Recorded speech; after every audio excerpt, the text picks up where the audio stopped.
right, but like not Ted Cruz, right? Like, Yeah, like right, like like the guy called your wife ugly, bro. I Like, actually loved that exchange, yo. Kumo Yes. Kumo went in on him. Yes, He's he like, did. yo, why ain't you talking that crap? This guy called your wife like busted, son. Like, what's up with that? And I guess so. again, We're talking about a wish list. and again, to some people, I just stress it, to some people, there is no two sides. There's one side. You know, just to paint that picture is it still. And I know, like you say, we're in our bubbles to a degree. Everybody to a degree. But I feel what you're saying, Adam. Just like I try to do that even myself. Like I'm living. I know what I know. I'm living from my first-hand experience, but just to keep my thing open, just to make sure I'm not just in my own world too much. You know what I'm saying? Like, and just keeping that open to across all people, all board. But there's some people. There's one side, man. There's no two sides. There is this conversation that doesn't even exist. The existential threat for them, right? Like, and Rick Santorum kind of talked about this the other day. It was like people have to pause for a second and recognize that, like, the same way you think for the other side, how you're like, we're all like, Trump is like the end of mankind, right? Like, this guy's like, the worst. He got like a lot of votes, right? And like, they also think that like the other side is like an existential threat to what it means to be like an American. And oh yeah, it's hard to like meet in the middle when both sides just see the other as like, you're the end of this for us. Like, you're going to be the end of our democracy. That's why my wish list at the top of it would be to go after the social media firms. That's a good one. Do you mean like nipping it in the butt? Day one, nipping it in the butt. Regulate or across the board, break them up or whatever it is, and up to this point, you'll see there was some ass kissing from Mark Zuckerberg to the Trump administration. Now they're like, oh yeah, we have to check for progressive bias. Like, come on now.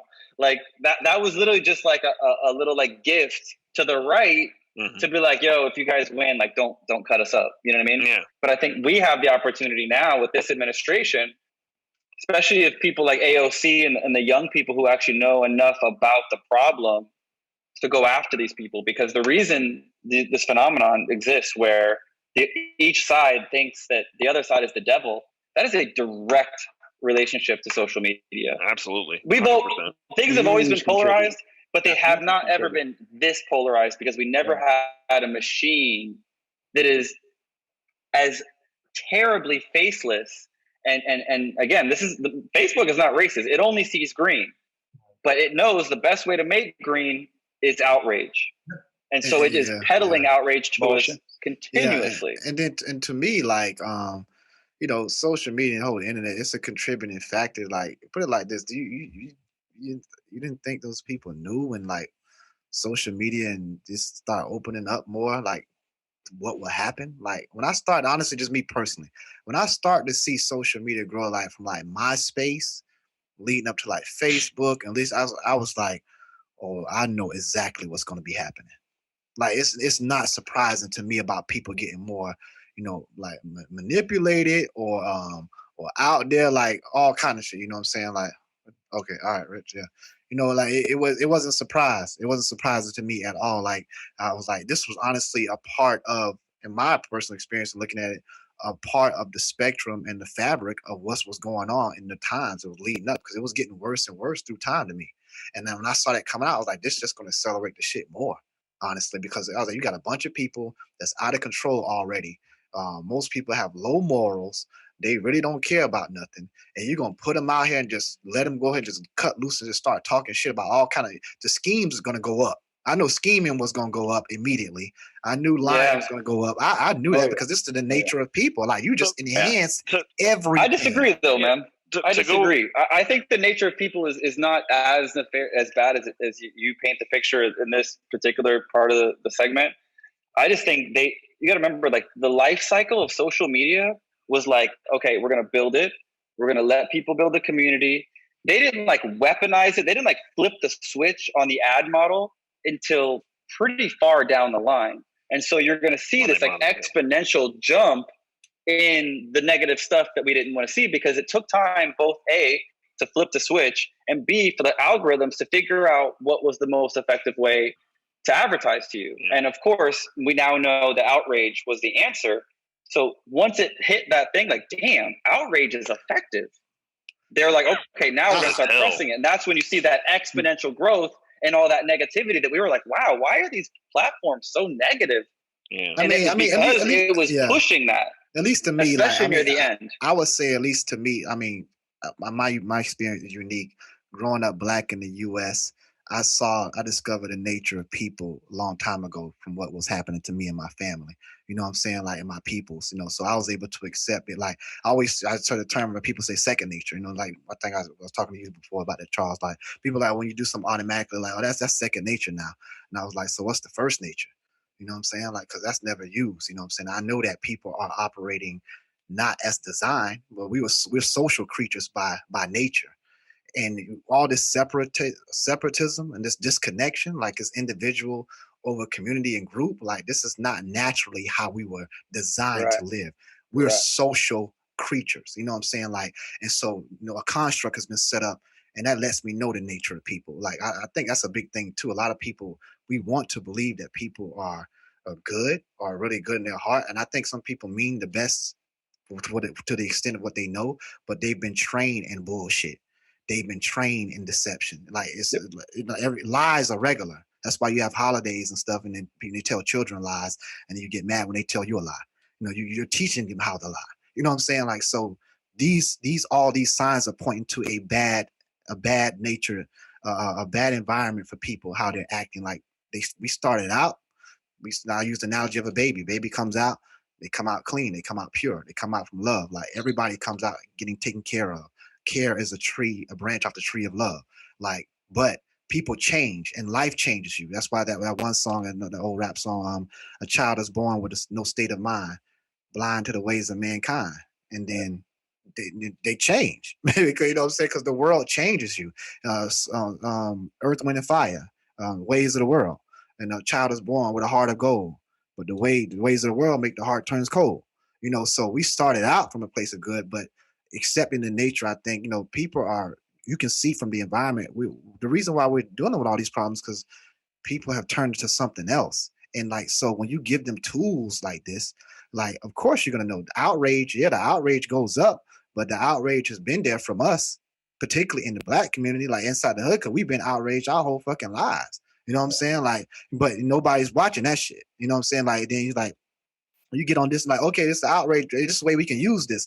People are already living on the edge, man. Everybody feels shorted to a degree. Everybody's getting devalued. Now, these tools are just going to enhance what was already there. The conditioning of society, it was already laid down, and it's on display every single day. Now you bring the internet.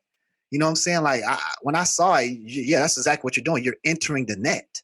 Your internet, like, when I was like, oh, this shit's going to go up. The wildness is going to go to an extreme. When I start this, we were having conversations, honestly, like back in like 2007, 2008, 2009 and stuff like this. I was like, this shit is going to get worse and worse, because I saw what was going on with the online shit, from chat rooms to MySpace to Facebook. I remember the early days of online chat room. Remember chat rooms? Yep. Man, people used to get in there and talk cash shit. Like, I used to, like, some of the stuff people talk like, kill you, I'm gonna go do that. Like, we were like young as hell. We were just talking shit. People that talk, they're gonna do all kinds of shit, and it just enhanced. The model was already there. It just got polished up and enhanced, and you can take advantage of people because through the time, through the generations, the time just there is something different. But with social media, though, there is something different, though. Anonymity is what changes things. But something I see about social media is this, though. I see it like a EKG for humanity. To where it really shows us where we truly are, because people get on there and what's inside of them, even though they're lying, they're still showing what's inside of them. They're expressing something that they wouldn't express out in the public. They don't want the condemnation, or they don't want the consequences that come along with expressing it. So when you get a platform to where you're in the so-called safe confines of your own home or wherever, your own phone, but that's unnatural, though. Don't you see what I'm like that? But it speaks to the conditioning and where we are. Like, if you gave somebody heroin and they behave differently, it's like, oh, well, that's who you really were the whole time. No, heroin no, actually changes the chemistry of course, changes the right. chemistry. And that's my argument, actually, that you're giving people something unnatural. Where in nature was it ever possible to talk cash shit and not have to back it up? Where was that ever possible? But the problem is this, though. The fact that there's no consequences, that speaks to where you truly are. That's just like when because I have an issue when people say, have that laws of the land, having laws are an indicator of a civilized society. I say, no, it shows me that you're primitive as hell, because you need this dire consequence to stop you from stabbing and killing somebody. You need that hanging over your head. And like, for a society that is peaceful, a society that is respectful, for a society that is actually human and humane, you don't need those consequences hanging over your head in order to just remain humane. So for me, when I see social media people, and you now rip away any consequences for what's truly in your heart, you're gonna let it rip, because you can't touch me. I'm safe. That's just like driving down the road. People can flip the bird at somebody at 45, 50 miles an hour, but if they were standing on the side of the road, regardless, they didn't know, because the consequences are right there. You say you flip a bird at them. But I would say the removal of those consequences is a drug. It's unnatural, and so you're going to get a different behavior from people than really who they are. Now, I realize I can't. The problem with that comparison is that the drug changes the chemistry of the person. This right here is an. That's what I'm arguing, though. Right, because it didn't change the chemistry of the person. It exposed. It exposed. I think the social media exposes the chemistry of the person. It's just like to me, Trump. It's just like to me, like I said with Trump. Like, when Trump got elected on the first time, I was ecstatic. Like, hell yeah, you know what I'm saying? Because I was like, I want to see all this shit put up on Front Street. I'm tired of all the faking, man. Like, you know what I'm saying? Like, so it exposes what's already in the heart. This is the source of it. You know what I'm saying? Because people's hearts and minds are rallying off ideologies. So, like, just use an example with the social media. Like, I wasn't surprised. Like, it's not surprising, man. Like, and if I'm running things, I know that I'm gonna be able to go up on this social media and get people, because I know how people think. Like, people are already feeling low. There's a void. There's a lack of confidence. So they've been given these personal pages of yourself, this 15 minutes of fame, to act like you're actually somebody now, like you're a star. Because I know that you're feeling low, because I made you fucking feel low from the beginning, because I gave you your lifestyle, which is not conducive to uplifting you and making you be confident and lifting your self-esteem. It's not. It's up for you to be dumbed down. It's for you to look at, I have to make celebrities to somebody to quote unquote celebrate, because you don't have shit to celebrate about yourself, because I gave you your thought process. I gave you your lifestyle. I know that for myself, just examining the thought process I used to have just naturally growing the world. And then when I start to institute my own thought process on my own, at least to a degree, because we're still all tied in from influence from everybody and everything around us, but starting to take control of it more myself. And I can see on both sides of the fucking railroad tracks, almost like. So if I know that you already low, if I know that you already stripped down, it's easy. I'm gonna make this shit. It's gonna be easy, man. It's not gonna be really that hard, because you got a void and you chasing something, so you're begging for attention. You're screaming out for it to be noticed because you feel like you ain't shit. And then now I can get up on here and just manipulate you off of that alone. Then I can have the strife go up even more, because people on here trying to stun on each other. They're trying to show out on each other. Now I can implement deception. I can implement more shit, because you already emotionally open. You're still trying to chase an identity. You don't know what you are. You don't know who you are. All of these scenarios and these factors come into play of me as a controller, as an orchestrator. I'm just trying to say, if my agenda is to control and to make sure that I'm gonna be good on top, and for me to be my best on top, some other people got to be without. And that's the mode we're dealing with when dealing with capitalism, because that's the whole essence of it. So for people to have so much, some people got to have without. That's if you don't have that, it's not capitalism. So if that's the mode I'm dealing with, then I'm using all of these factors that I'm just laying out to come into play. Now I brought this thing where this kind of this one world link globally, and now I can just have everybody begging through this shit and chasing. And everybody's whole lives is really much through that. I can put in all kind of lie. I can put in all kind of deception. The behavior, like I said, to me wasn't surprising at all, because I know the wildness and how people really act, and I know what's going on with people socially. You can see people screaming out for attention. They're begging for fucking attention.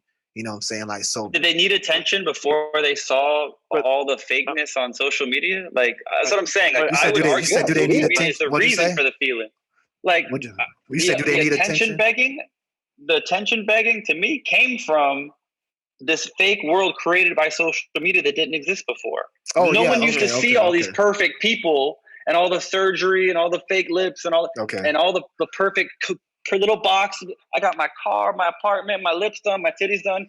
And these people, they're all faking, half of them. Yeah. I think you step outside that frame, it's not real. But that's what taught everybody that they needed attention. I mean, definitely from far as from black people, we were begging for attention way before social media, being in a downtrodden position. So you don't mean at large. You just mean like you didn't. No, mean in general. I'm just using black community. I'm using in general. I'm just using it as an example to say the begging for attention existed before social media, because it hit the ground running in the animal that it became, because the animal was already there.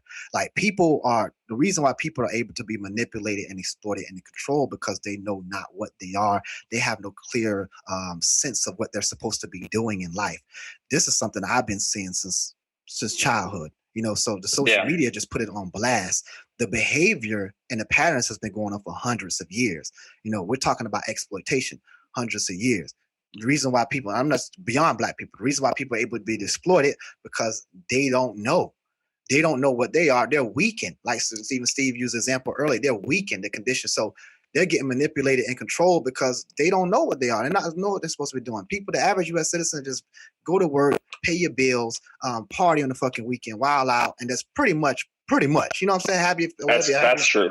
That's pretty much the mold. You know what I'm saying? Like, so the lack of the attention's chasing identity that's been going on. That's why celebrities were created way back.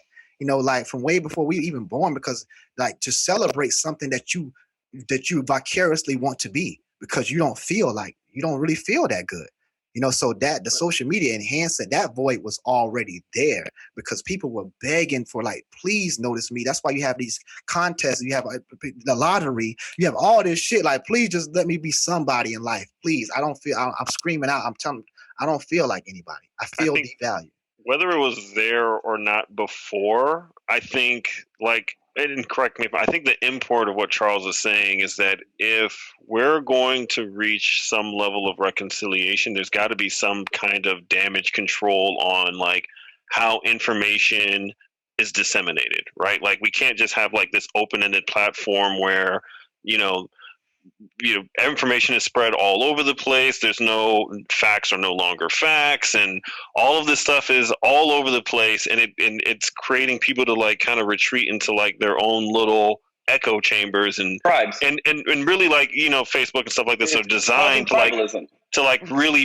feed you the information based on your own individual echo chamber, and it's just like, you know, reinforcing. So, like, I think his end point was like, we got to do something about this, right? Like, and we got to, like, step in, whether, like, it's exacerbated by problems that were already there or not. It's whether it's building on things that were already there or not. It's been blown up right now to like a level that's not sustainable. So, like, step one is let's, like, you know, kind of like filter this stuff a little bit, right? Like, you know what I mean? Like, let's kind of reel this social media thing in to the extent that, like, misinformation is concerned. And I think that's a really good first step towards, like, you know, trying healing. To, like, to getting that sense of reconciliation, right? Because you can't do that. Like, you know, that's I always say all the time, there's just too many different informational worlds. People are, like, you know, packed into these bubbles, and, you know, you go online and I got people on my news feed saying all kinds of crazy stuff about, you know, election this and election that. I'm like, you know, I've read all the lawsuits, man. Like, none of that is true, or, like, most of the stuff that's the basis for this stuff. Like, you're not talking in facts right now, but, like, voter fraud is not real, but everyone, 50% of the country thinks it is real.